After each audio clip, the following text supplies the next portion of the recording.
teacher of Global Junior School Mukono. Welcome, Anthony. So hello viewers, welcome to Global Junior School Mukono. All right, so Anthony, Global Junior School looks so beautiful and Thank you. famous for that matter. Thank you. But then there must be a history and Okay. background All right. behind the school. All right. So would you mind explaining to us some Okay. of that history? Okay, a Global Junior School is a younger school, not like those other schools that are celebrating centuries and centuries. Our school started in 2005 with a population of 75 children with a group of 10 teachers. But now the school has grown. The capacity of 2,200 children as we talk now. And I think that is a very big achievement in education. And the speed at which we are moving, I think we are moving steadily and faster than any other person can move. We have, for the years we have been in service, we are seeing tremendous achievements, especially as far as performance is concerned, nationwide. Also the values, the discipline, the foundation we have put in nurturing children, I think we are moving in the right direction in that line. Yes. Also, what makes up a school? Because we have heard of different schools, we have seen different schools with very good structures Oh, yeah. and so much more, but then they have unqualified teachers. Okay. They do not have enough practical skills to give to their students and so much more. So what makes up a school? Okay. I think the foundation of a school is a home. We're trying to link so much the school to a home because the first school is a home. If we don't value what the home brings out of the child, then we cannot make a very good school. So what makes up a school? One is the foundation we have with the family. We link the school to the family because the first teachers are the parents. So we value that aspect so much that we build from a home, then we go on expanding. Some schools think that the moment you bring a child to school, you are beginning a new life. And that's why in the long run, many good schools, that the so-called good schools, fail. But here, when we talk about a very good school, one, it's a family. We need to be close so much to the parents to cut through what they take through the kids before they come to school. We value that so much. Then two, the resources, the human resource, the people you are supposed to bring. Sometimes we think that the more qualified people are the people who are supposed to be here, but there must be a mix up. Someone is qualified, but at the same time with the right values to handle children. The teacher must be qualified, but at the same time the teacher must be a parent. That's why I was telling you that a good school must connect with the home. So to be a good teacher, you must be a parent who must understand the values and how the form structure must move. I think that one basically at the frontline part is very, very crucial. Yes.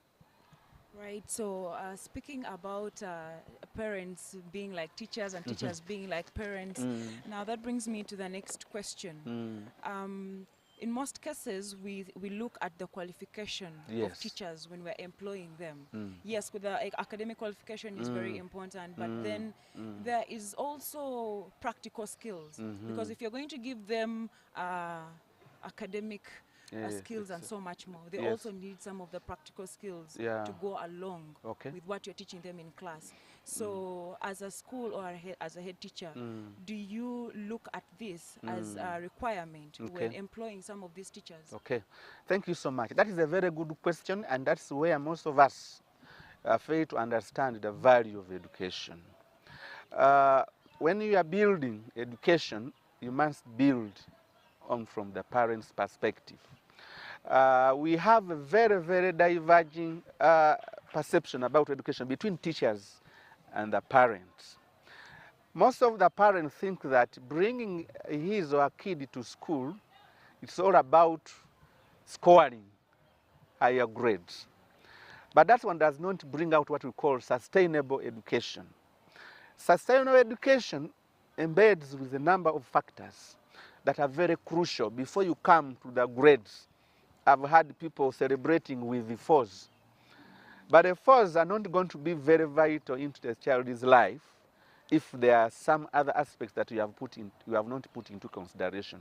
So as we are recruiting teachers, as we are engaging our parents, we must look at an holistic teacher, an holistic parent that values other aspects of life that make academic or education sustainable. And sustainability in education engages a number of stakeholders, but at this point they are around the three. We are looking at the parent, we are looking at the teacher, and the whole setup of the school. The school must preach, the school must inculcate the values that are required for a teacher to be. So as much as we want your qualification, you a graduate, you a grade 3, you a grade 5, that one is not enough for you to be in a good performing school. You must be an all-round person. You must have other areas that tap onto the child, not only sharpening the brains, but in the practical skills. When you look at around this place, we have a number of areas that we think are very vital for a child to grow. We have seen kids confined in one place. They don't know how a garden looks like.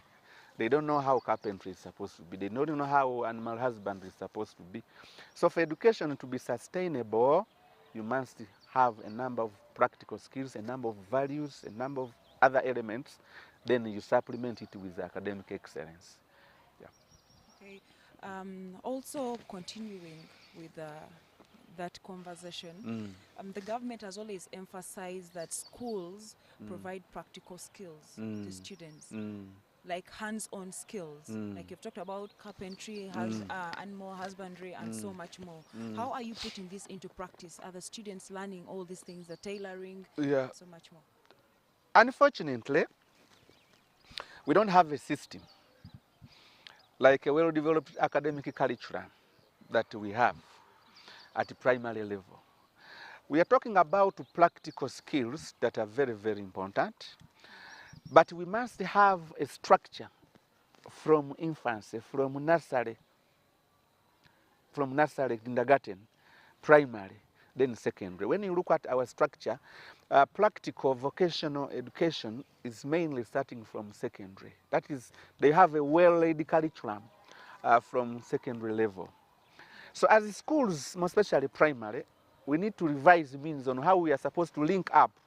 Because before we have that curriculum of practical skills at secondary level, at primary level we must have a structure that prepares children for secondary, vocational, and everything. So we need to have a structure down here that nurtures a child towards the practical skills. Now, as a Global Junior School, we are looking at having our own curriculum to embed.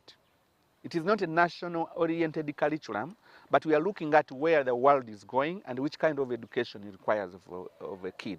So we nurture, we start from smaller things. For example, if we want to inculcate practical skills, we must emphasize them with the parents so much that even a kid who is 4 years must be able to do some certain things at home, practically, that are supplementing onto the classwork. And that is a very, very big challenge we are having as teachers of the lower section, to tell the parents that the home activities are very key to develop and nurture a child for further practical programs. The way we engage our children into the surrounding is very key.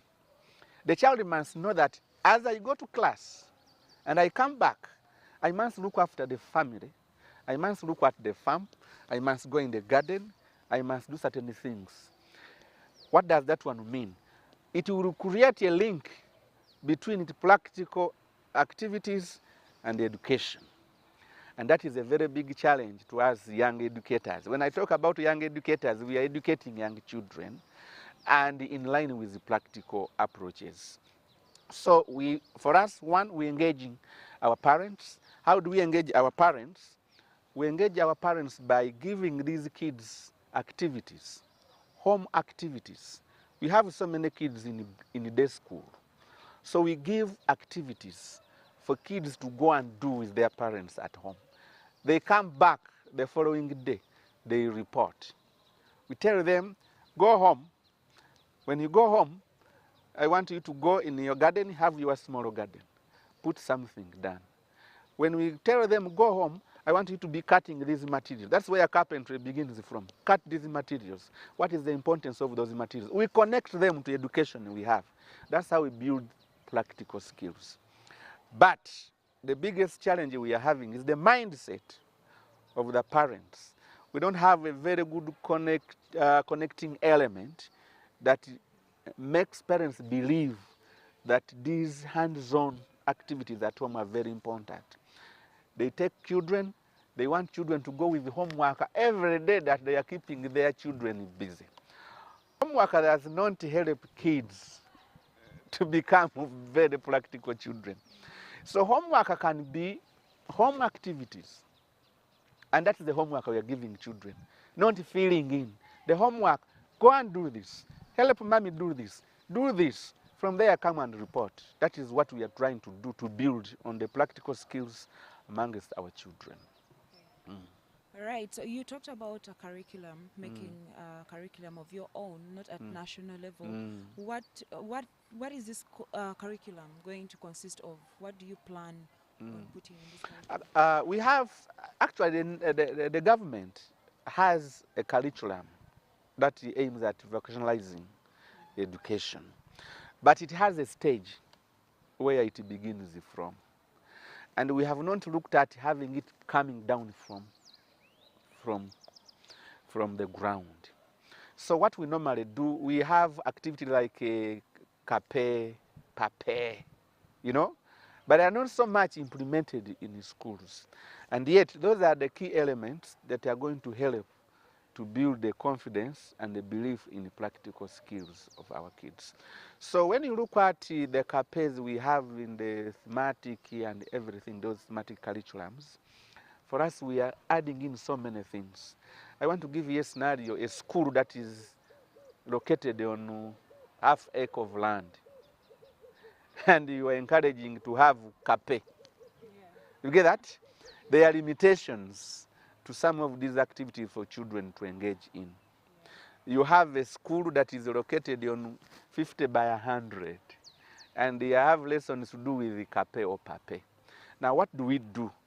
Here, what we try to do is to make environment as wide as possible in order to partition into all of those elements.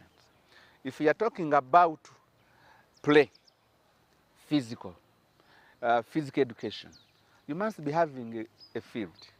You must be having enough space for children to talk about. If you're talking about farming, do you have a garden that can demonstrate what you're talking about farming?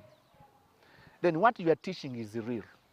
And that's where you begin. If you're talking about gardening, can children go in the garden and do it physically?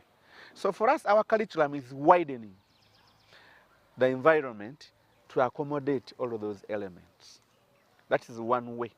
If you're talking about trying to teach children on some of the maybe carpentry work, then you must have a carpentry at your school that makes school furniture. So that kids know that this furniture we are sitting on is very important, and that's where it is made from. So when the kids go and visit our carpenter, then they are engaging. This is what he does to make this chair. Then the kids are motivated. The importance of the chairs. That's what we do. That is the curriculum.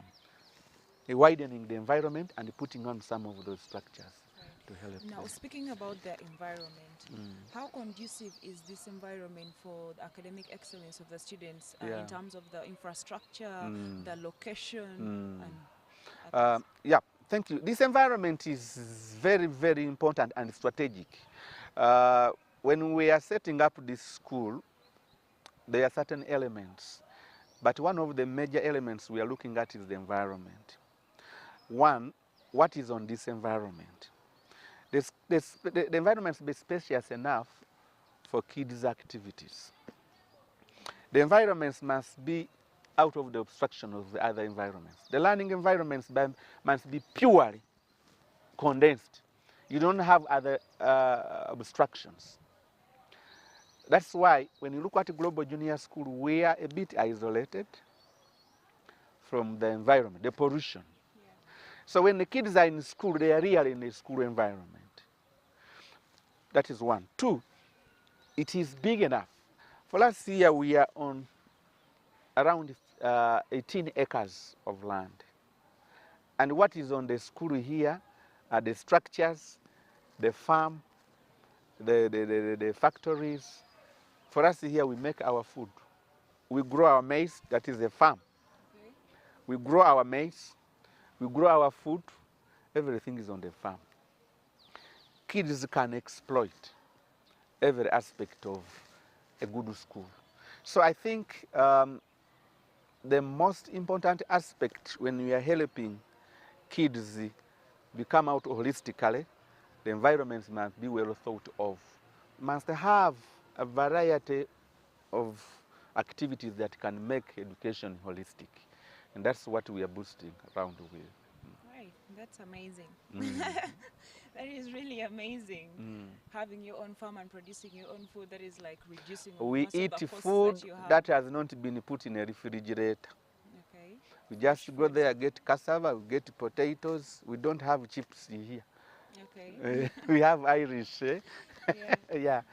Right. So that brings me to the next question. Now, government researchers are of a view that PLE should be scrapped off because they feel like students are assessed like for probably 2 hours, 3 hours only, and yet they have been studying for over 7 years. Yeah. What is your view on this? What is your take? I'm very, very, very optimistic that that idea comes out positively, more especially if we are having proper planning and organization. I wanted to give you a scenario of the recently concluded primary leaving examinations. I have seen a number, I myself here it has happened. Yes, I got first grades because my children were 250. Were 255. That's for the examination. That's that for primary leaving examinations. And I got 225 first grades. Then 32 children got second grade. And I got 2 children with 4. I had 17 children with 5. Yes, for me I was very satisfied, very happy. And a number of parents were very happy. But I also have a group of parents who are not happy. They were saying, oh, I wish Mr. Master, my kid had scored aggregates 8. My kid missed a 4 with only by 1. What am I going to do? My child has failed me. You know? I looked at the perception of the environment surrounding PLE, and I looked at the goals we have in order to nurture children. We are completely parallel. PLE has completely diverted parents' minds to excellence. And I've also seen in schools, yes, for us we are taking 4, we are taking 5. From 4, 5 below, we are not taking those kids. That means we are driving ourselves to education that is completely out of order. The education we are having, I asked some of the parents, I had a meeting with them. When I had a meeting with the parents, I was asking them, a child has scored aggregates 8, and we are so disappointed. But what is that curriculum that child has engaged your kid? We realize that these parents, what they think of their kids is not the reality of how their kids are supposed to be. I asked the parent, how much do you know that this child has acquired in this education? Then I started telling parents one by one, one by one, one by one. And in our societies, when you look at our societies, people who are most successful in life, they are average people, including me. Me, I'm successful. It's not because I scored 4. In my primary, I scored 9. And at that time, I was a star in a school I was in. Okay. But many people scored 4 what? But where are they? The average people are the most successful people because they know who they are. They supplement their performance with other aspects. And they value those aspects more than the grades. So PLE is putting a number of things that are not attended to at a certain level. So if we are well planned to have this PLE, the problem we are having is the structure to scrap. But if we can really try it as much as possible to lay the foundation of scrapping of PLE, I'm 100% sure of that. We are judging our children's abilities on these grades of 2-3 hours. But the ability of these kids go beyond the 2 hours. The achievement of these children go beyond the 2 hours. If you analyze what my children have achieved, you know, education, the performance is useless without values. Values of integrity, values of assertiveness, values of respect, values of compassion. The country is going wild, but it is us who are nurturing a wild world because we are not putting key aspects at the forefront. We are putting plastic things at the forefront and we forget. And that one is going to be a very, very, very big disaster in the coming few generations because we are leaving the most important aspects and we are valuing things that are a bit not coming up well. Right, so based on what you're saying, it's like there is a possibility, like is there a possibility for students that have gotten 8 and 10 aggregates to perform better than those that got 4? I have a parent, the child got 13 aggregates. Missed the first grade with that is in 2010. I recall, I'll never forget that parent and that student. I battled, you know, I'm a teacher of mathematics. I battled with that student in mathematics. Unfortunately, at the end of the year, the kid could not score the aggregates that were required for her to be in the first grade. And one of the subjects that put her down to get 13 was mathematics.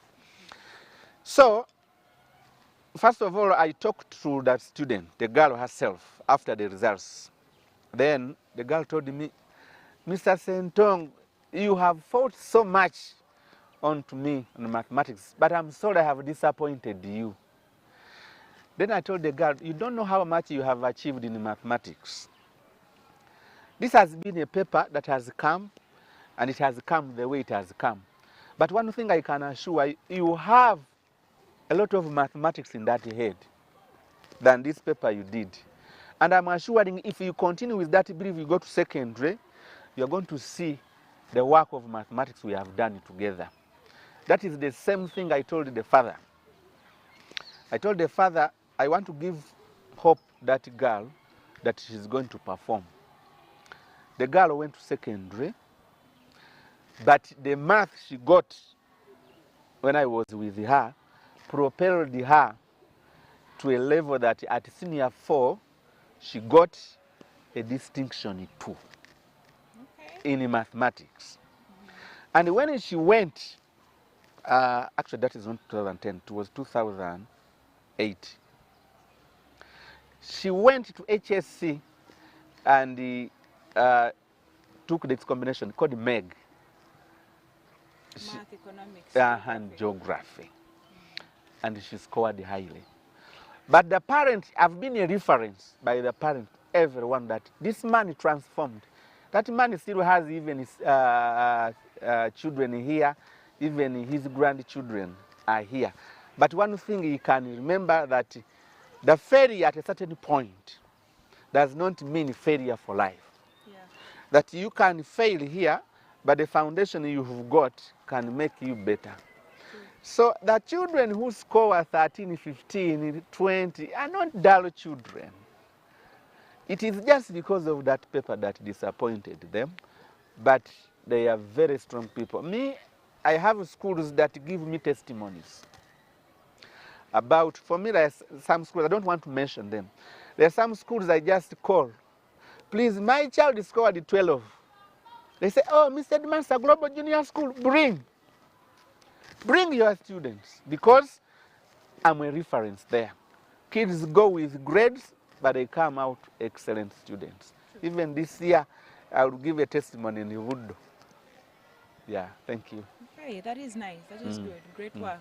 Congratulations. Thank you. You're doing a great job. Thank you. Well, now speaking about performances, the recently released PLE results, you have already talked about how the students performed, but how has the performance been like over the years compared to how they performed this year? Is it increasing or is it decreasing? In the Global Junior School, Yes. the performance is going higher and higher, most especially in terms of the products we put out and the systems we put. For me, I will not take the performance in primary living examination to be the yardstick, but I want to look at what have I put in place that is helping these kids holistically. So for me, I will judge my performance depending on what I have put in the school to help kids live out responsible citizens out there.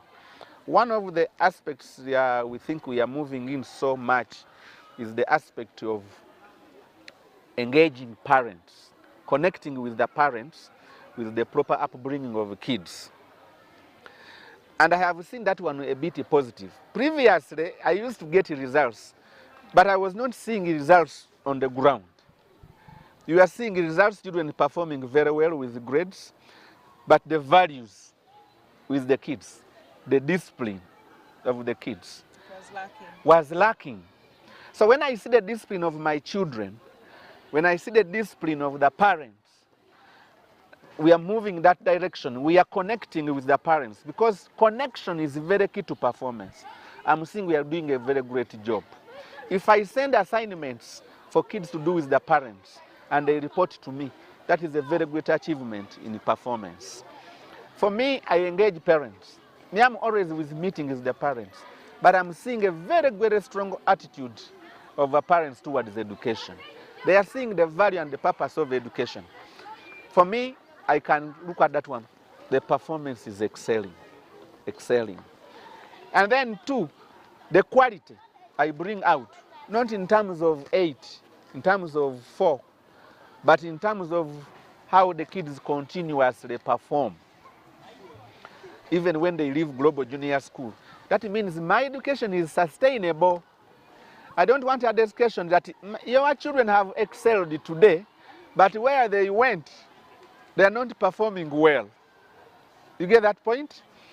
So if I look at my education, sustainable, it is a continuous performance. I have a kid in Ibudo who scored 10 in 10, and he was my student. 8 in 8, 10 in 10. For me, I follow up that, then I look at myself as someone who is excelling and in my performance. When you go to those schools and my kids are performing very well, that makes me a satisfied man. You have got 8, thank you. You have got 12, thank you. Are you able to continuously perform? Have you got 4? Thank you. Are you able to replicate the performance? I'm very, very much contented with that. Yeah. All right. Well, thank you very much, Anthony. That is a lot of information, and yes, you're doing very good. You're doing very well. Very good job. But well, let's first go for a short break, and then we'll be back with so much more. Stay tuned.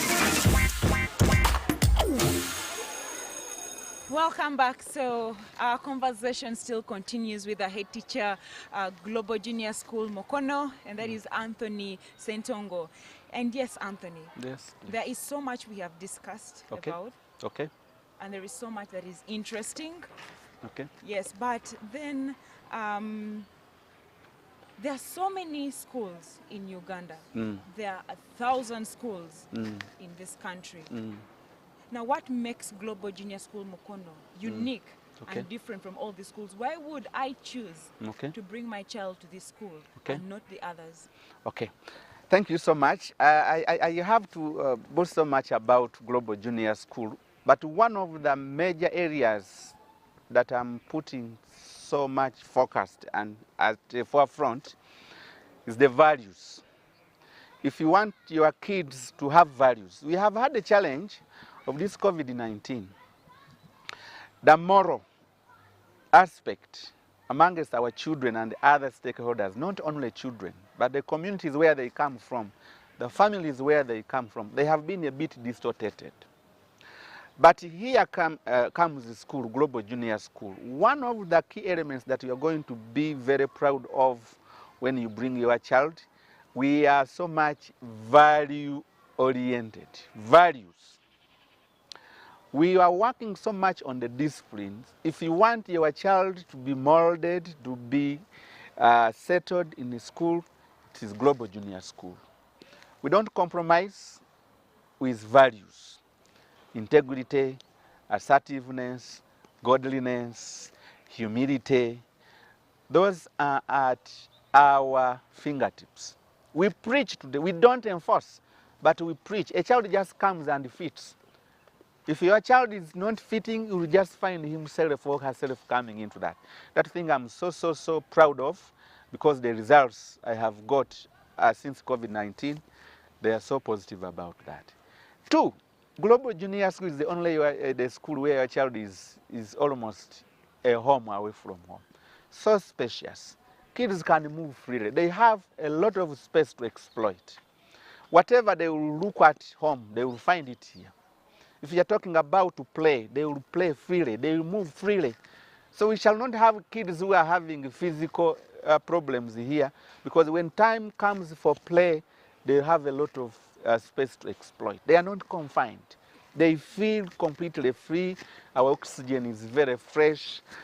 Everything is okay. The environment is so attractive and spacious for these kids. Then 3 is the feeding. Most of the time, feeding becomes expensive if we are always buying food. We are buying little food that we cannot grow on a larger scale. But most of the foods here we have is a balanced diet of food and fresh from the garden. I was telling you a scenario that for us, the food that makes a balanced diet must be fresh food. It must contain all its values. You can buy food, fish that has been kept in a fridge for a week. Then you have taken fish with its values, but the values have lost. So the foods we get from the garden, the matoke, the cassava, the potatoes, the pumpkins, are very fresh. So when you bring your child to Global Junior School, be well assured of a balanced diet. Though our parents don't understand balanced diet. I want to give you a scenario. Our parents don't know how to feed their children. And how do I get to know? For me here, I prepare these intura, how do they call them? Those intura, the eggplants. Eh? We put them, the cabbages, we put them in our bins for kids to eat. But they sort them out. They sort them out. They don't like them. When we prepare mukene and we put it in the, we supplement it with the other sauce, they say, at our home, mukene is for dogs. You get that? Eh? Okay. Now, if you want your child to have balanced diet, you only find it here, because we have our gardens. We get fresh food from the garden to the table. The other thing I will try to look at Global Junior School is the learning environment, the class setup. You are not going to find congestion in the classes, because our classes are set to standard that the class cannot accommodate 50 children. More than 50 children. You have nowhere to put the chair. Yeah. You get that? Now, if you want more children, then you have to have more structure. So the conducive learning classroom is well budgeted for, no more.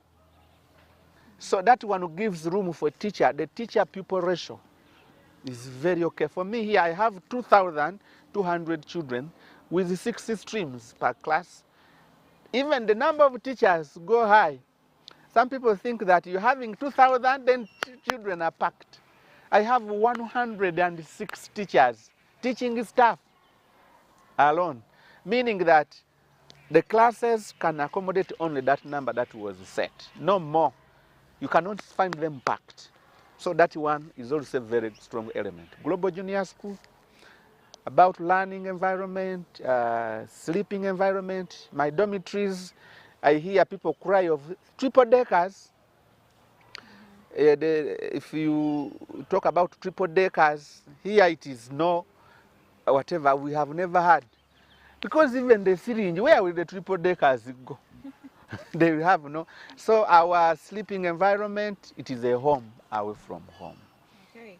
Now, speaking of home away from home, these children spend more time with you teachers. Oh, yeah? They spend most of their time in school. Yes. Because for the 7 years they are in school, Okay. they get to spend, I think, a maximum of 5 months. Yeah, the whole year? Yes, the whole year. Yeah, because I talk about 3 months, 3 months, Yeah. 3 months. Those are 9. 9 months. So you're going to realize that they're having almost 3 months Only 3 months at home. with their parents. Yeah. So how is school a home for these children? Okay. How is it like a home for them? Like the way they are home with their parents. Okay. How is it home for them? Okay. How are they being morally brought up? Okay. How are they fed? Okay. How do they play? How do Okay. they engage with their friends? When they Okay. fight, how do you come in as teachers? Okay. How do you make it comfortable for Okay. them Okay. as a home? Okay. Generally, I want to speak it in this perspective. How do you make a school a home away from home? Because I might be having my other friends who are having schools that they will want to make their schools to be a home away from home. Now, coming here in particular, what would you normally do that we expect schools to engage in their kids? One is the connection between the teachers and the children. At home, there is a very strong bond and attachment parents have over their kids. The parental love is too much, and sometimes it goes beyond. So that connection, the love that the kids have with their parents must be extended. When the kids leave home to come to school, they must find a father.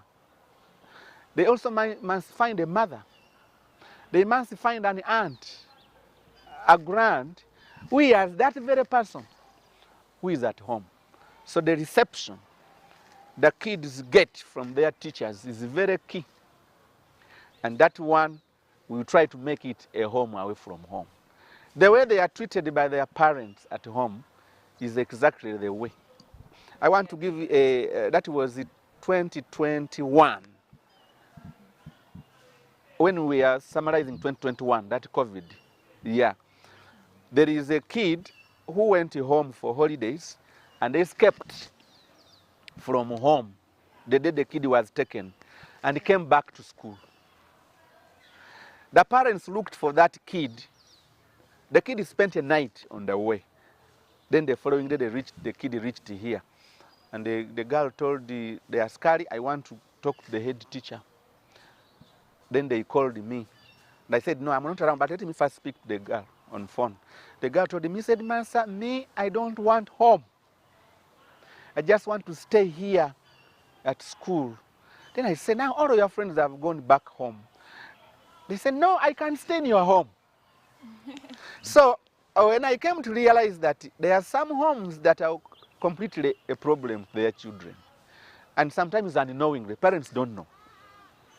So for us, what we have to do is to bring that bond the kids have with the parent, and we bring it here with the teachers. And it is our responsibility, teacher. We preach, please, let's have these kids as our children and nurture them. That is Global Junior School, making it a home away from home. Then 2, guidance and counseling. Guidance, you give them a way. Show them what the right path to take. Counseling, you relieve them from their troubles. Now, for me as a head teacher, I even have a session where I meet kids of different age groups. I can say I'm meeting P6, P7. Because P6, P7, they have the activity they are supposed to do at home. I have a book. It's called The Teenager. The book, The Teenager, it's trying to show how the teenager is supposed to behave when he's at home. I have classes. Those are sessions. I take them through. That some of you, the teenagers, you want your parents to pay all your requirements. But do you just write a list of requirements and give your parents? No. There are certain things you are supposed to do to motivate your parents to sacrifice everything of theirs to give you because they see. That is a teenager. So the work I'm doing is exactly the work the father is supposed to do. When you're at home, how do you motivate your parents to give you all the requirements? What are you supposed to do? Then, another lesson. What is your routine? Routine. When you're at home, what is your routine? When you wake up, what activities? Balance. You must play. It is a must. But at the same time, you must work. It is a must. The other thing, you must study. It is a must. How do you program yourself to enrich all of those? Parents leave home and they lock their children in the bedrooms and they put a cartoon. And that is their routine. Then, are you nurturing? No. So, me, I have a session where I meet kids. I have a session, the senior man has a session, the senior woman has a session, the dormitory master and mistress have sessions to guide. In the dormitories, we have what we call mentoring. Mentoring and training. You have a student, a kid in P7 cannot wash the pant and the underwear. Why at home you are only harassing the maids and the housekeepers? You harass them to help your children. You don't harass your children to help. You get that? Now for us that is all our work. That is a home away from home. Those are mentoring sessions. We go in the dormitories to teach them how to wash. Yes, and also speaking of that, there has always been this issue of children not being open with their parents. Like we all have this thing in our head, African parents are like this, they are tough, like that. And so there are times where kids are having issues, they have challenges, and they would like someone to talk to. And the best people to talk to would always be their parents.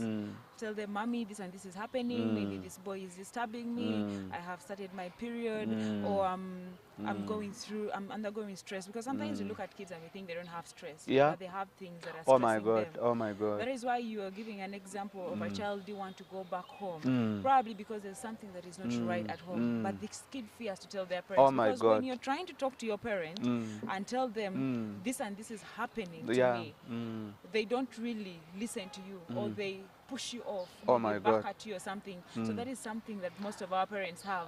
But if a kid is free enough to move and say, Mommy, this and this is happening, and then you hear them out, talk to them, advise them, than just being tough and rude with them. So as teachers, how did you make a difference from what the parents give to the children and what you give to the children in terms of counseling and so much more? My parents, we must revise our parenting styles. The styles our parents, most especially parents who are at my age, the styles that our parents used to nurture us have to change a bit. Because we are now living in the 21st century environment where kids are having a lot of environment to exploit in terms of learning.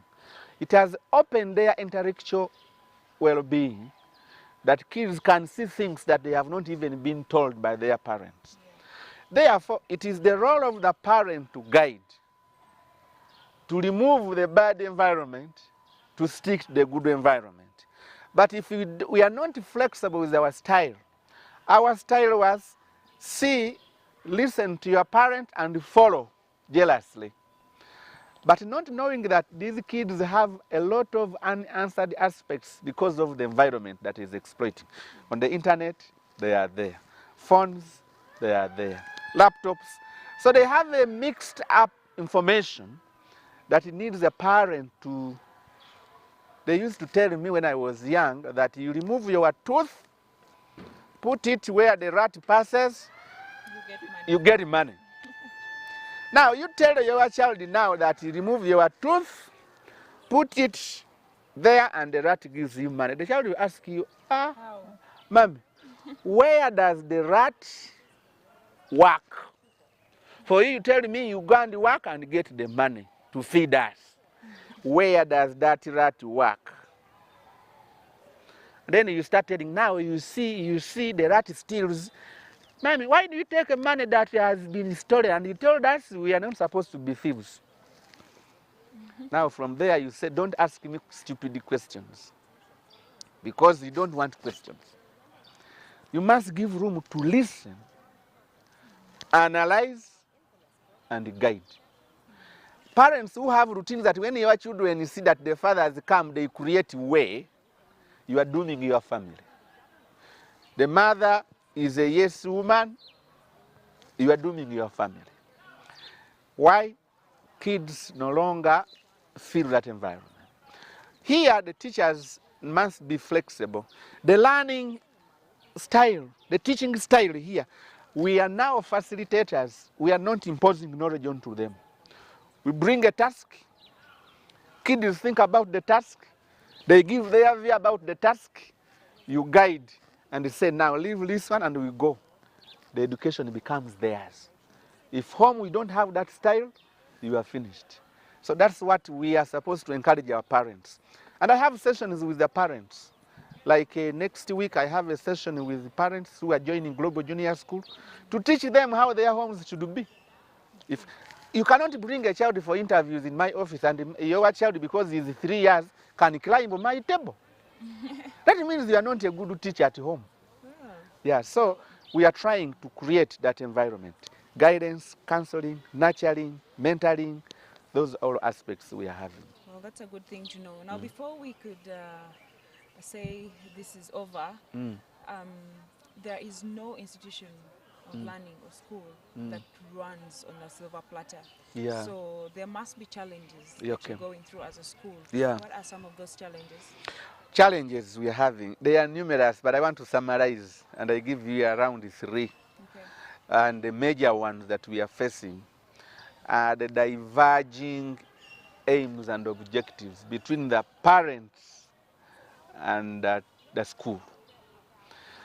The parent has a direction in which his or her child must be molded. The school has set a numerous systematic curriculum that is supposed to be followed in order to nurture the kids. A parent comes here and tells me, Mr. Sentongo, I want to help me. My kid has been brought, but he has challenges of washing. Therefore, get me someone whom I can pay to wash for my child. I have enough money that I can pay that person. For me, as a teacher, my work is not to prepare for the child. My curriculum is to prepare the child. I don't know whether you have got my point. Preparing for the child and preparing the child. My curriculum is nurturing the child to do things by himself or herself. Because even the person you are telling to watch for that child was nurtured to do that work. Then why don't you help your child so that they can also hire him or her to help other people? Our thinking goes beyond that. Then the other thing is parental love. Parents don't know how to love their children. They don't know. And when we love them the way we want to love them, the parents say no. A parent loves the kid. Why? They don't want that kid to be slapped. They don't want that kid to be backed at. They don't want that kid to be criticized. Everything is my child. You are my only boy, my only girl. So parental love. Parents need to be helped on how to love their kids. The best way to love your kid is showing the right direction. Nurturing your kids to hustle into life. This is Africa. Actually, the dynamics are changing even when you go abroad. Kids must be taught on how to hustle, must be helped to hustle, to know how to hustle in life, because that is the trend. Parents have a lot of money that they are preparing for their children. And yet, their money would have been used to help their kids, to prepare their kids, not to prepare for their kids. Why? The life is so brittle and light. You are going to prepare for your kids for everything that you see here. As you are aging and getting away, the things you have prepared for 10 years for your kids, the kid will spend only 2 years to destroy. Because he or she does not know the science we are putting in to prepare. As you are hustling to build a structure, your kid is in China on holiday. You come back, you say, now my boy, I have put everything, you need to be a good boy. But when we are preparing, hustling to put them, you had sent them for holidays. When you go to the village, to the farm, you leave them in Kampala. So, love, beach, sausage, what? Parents don't know. We have a challenge. When we love them the right way, parents, we conflict. Please, you are putting too much pressure on my child. Can I take my kid for a weekend? Are you bring? That is the challenge. The other challenge we are having is society and social media, internet. Actually, it is ICT, the ICT, the innovations we have had in ICT. The ICT has opened up an environment of learning. The computer era has opened up an avenue for learning. Therefore, the curriculum has become too wide for our kids. The good curriculum and the bad curriculum. Now, we have a very big task of raising, and you know our kids, our age, they pick most of those things that interest them, even when they don't know that they are valuable to them. Yeah. So immorality has eaten up our children. Lesbianism, homosexuality, girl-boy relationships at a very tender age. It's a very big challenge, and we are not sleeping. And what has been brought in social media, a kid has, I was speaking to P6 children last year, now they are in P7. They were talking about what interests you. I begin with that. I had a child who wrote to me 35 soaps. 35 during holidays. 35 soaps. 35 soaps. You have given a mixed exercise. I mean, holiday work of 3 subjects. Their interests. There is when I was looking through these soaps, there is one where I said, now among these 35, which one is more interesting? Someone told me, age is just a number. Then I said, how does this one happen? I went and made a research. Me, I'm not good at soaps. Age is just a number. A younger boy married an old woman. They are deeply in love. And those are our kids. That is the thing that is interesting them. Therefore, you are training your kids in primary to date bigger people. Why? Age is just a what? Number. You look at this. You look at your age, you are only 25, you are dating a 70-year-old man because age is just a number. All right, well, thank you very much, Anthony Sentongo. This was a very amazing conversation Thank and you. chat with you. Thank you. There is so much to learn about Global Junior School that will still keep coming back and Thank you. learning more about it. Thank you. But yeah, for today, yeah, that is what we had. Thank you. Well, yes, so it's clear that Global Junior School Mokono has a lot to offer your child in terms of good moral behaviors, parental guidance, and also adding value to your child, because you don't only come to get academic qualifications here, but you also get hands-on skills, practical skills, and also you get to leave this place with a lot of value. You get to be a better place by the time you're out of Global Junior School. But yes, that is all we had today on the Education Forum. My name is Amuge Victoria. Until next time, bye-bye.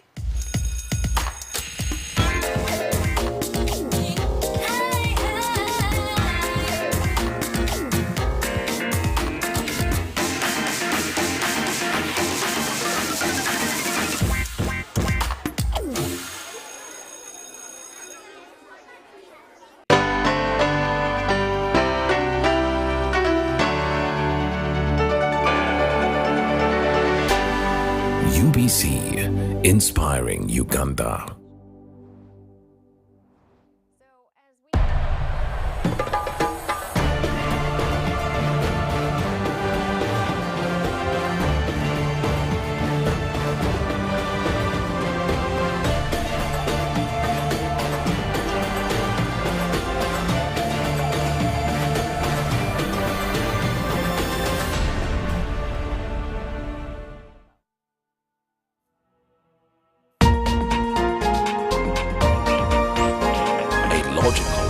Deeper conversation. How many teachers in Uganda did you consult? But there's a mistake we are making. Which is good. Which is good. Which is good. Which is good. We went to this school, we ran it to Western, we ran it to Northern, then you come. Isn't that an achievement? Objective and non-partisan. Honorable Minister, there were a number of points. I want to start with you. Straight from the hearts of open-minded men and women. Money tends to move faster at night. So when people are not counting, Don't take it for granted. Candid and authentic. Because Uganda is not Thailand. That's not correct, and we should stop that kind of mentality. So what I'm saying That's is a trick question. Don't answer. I'm not getting into that. I'm not getting into that. Tell him you speak low. I think that's where we are beginning to have a problem. I think what is going to kill the parish model are all the misconceptions on how it's supposed to run. I know that the Prime Minister is listening. Behind the headlines. Charles, let us agree. We liberalized the economy. We are several nations put together. Why don't you appreciate that? What if it fails? I'm happy And to he's answer. a good lawyer because Amin is not in power. The parish development committee is functional. It is there. That there is a parish chief, that the beneficiary is doing. So we look at expenditure. We don't look at revenue. And that is the challenge we are giving them from Minister of Finance. Your fountain of new knowledge, flowing into the mass body of knowledge. First get the knowledge of Bukedia, how they want to be modernized. Every Wednesday, 10 p.m. on your public broadcaster. You return money to the treasury, which is meant for the people. UBC, inspiring Uganda.